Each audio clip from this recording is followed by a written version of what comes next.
यो हो दमकको view tower. Gen Z आन्दोलनपछि यसको अवस्था कस्तो छ र त्योभन्दा अगाडि कस्तो थियो र यहाँका स्थानीयवासीहरूलाई कतिको फाइदा भइरहेको थियो र कतिको घाटा भइरहेको छ अहिले, यी सबै बारेहरू आज हामी जान्न गइरहेको छौँ। So let's begin. अरे गगन थापाज्यू, यहाँ भ्यू टावर अगाडि के गर्दै हुन्छ? कहाँ तर्सिनु भएको? के भन्नु न? ए खानेकुरा होइन यो। होइन, अहिले हामी यहाँ भ्यू टावरको गेटमा छौँ कि, तर यहाँ सेक्युरिटी गार्ड पनि हुनुहुन्न रहेछ, यहाँ कोही पनि छैन सोध्नलाई। अब यसो यहीँ मान्छेहरूको, स्थानीयवासीहरूको चाहिँ प्रतिक्रियाहरू लिनुपर्छ होला। त भित्रै जान मिल्दैन, के गर्नु? सेक्युरिटी गार्ड नभएपछि नाग्ने कुरा भएन। यो भ्यू टावर बनिनुभन्दा अगाडि यो ठाउँको अवस्था कस्तो थियो होला? यो ठाउँको अवस्था खेतीयोग्य जमिनहरू थियो अथवा केही प्रयोग हुँदैन थियो। त्यस पछाडि पछिल्लो सरकारले कसरी लियो? यो के हो भने यहाँ यो जग्गा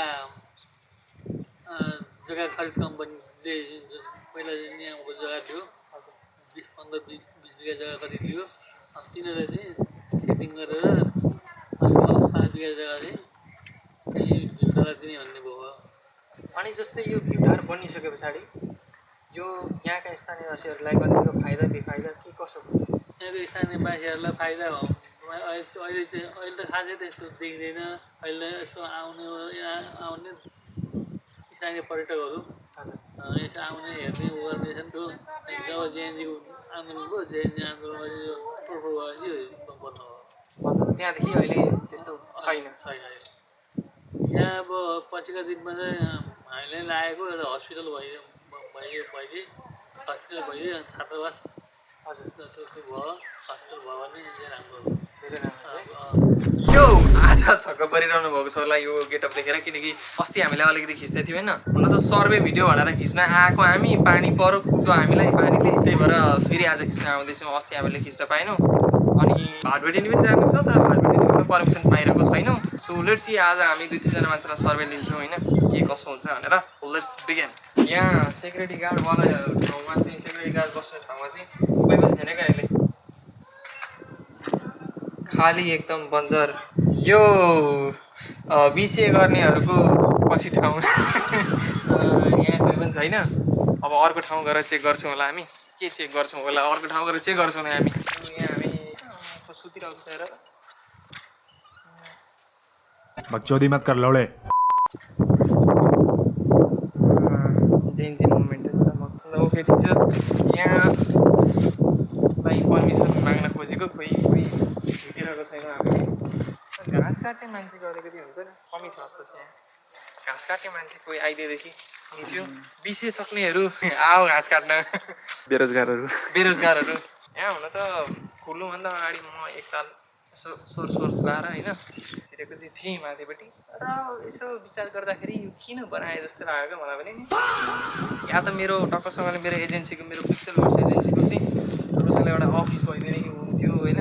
सपने देखना अच्छी बात है। हालत जुम गरेर देखाउ त।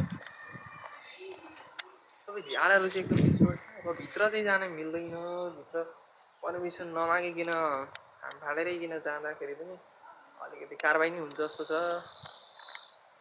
यहाँ मान्छेहरूलाई सोधौँ न त ल, के छ कसो छ भनेर। त्यहाँ मान्छेहरूले अलिकति बेसी हेऱ्यो कि कहाँको पत्रकार आयो जस्तो गरे। ल ठिकै छ, यो हामी अहिले भ्यू टावरको पछाडिपट्टिको ठाउँ आइपुगेको थियो, पछाडिको गेट जहाँबाट म निस्केको थिएँ।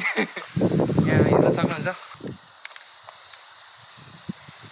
हेरिदिनु त हुँदैन अगाडिको।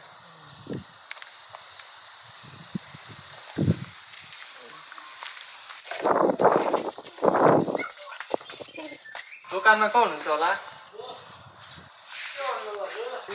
हामी सानो भिडियो बनाउँदैछौँ कि यो भ्यू टावर बारे। स्थानीयवासीलाई कतिको फाइदा भयो, कतिको घाटा भयो, अहिले के भइरहेछ र पछि के गर्ने विचार छ यहाँको, तपाईँहरूलाई के कतिको थाहा छ, सो कुराहरू राख्दै। यो कुनै पनि मिडिया होइन, यो जस्तो हाम्रो च्यानलमा हामीले लोकल च्यानल भन्नु कहाँ भन्नु हामी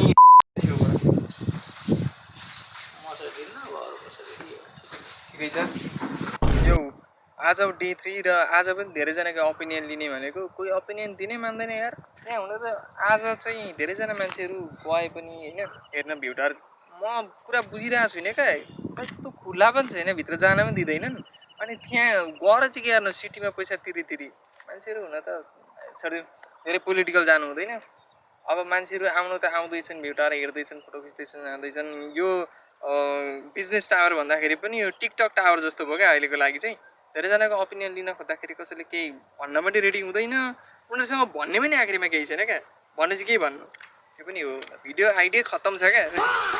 हामी भाटबटिनीमा पनि गएको थियौँ होइन अघि भर्खर। भाटबटिनीको पनि पोइन्ट अफ भ्यू देखाउँ भनेर, तर भाटबटिनीको चाहिँ पर्मिसनै पाइरहेको छैनौँ। अब अहिले होइन, अलिक पछाडि आउनु भन्छ, हामी 3-4 साल जति भइसक्यो होला भाटबटिनी गएको, तर त्यहाँबाट पर्मिसनै पाउनु पाइरहेको छैनौँ। ठिकै छ, आजको लागि यति नै। यो भिडियोलाई यहीँ ऱ्यापअप गरौँ। म फेरि पनि उपस्थित हुनेछु कुनै नयाँ टपिकका साथ। तबसम्मको लागि क्यामेराम्यान दिवस खतिवडा, बाई बाई।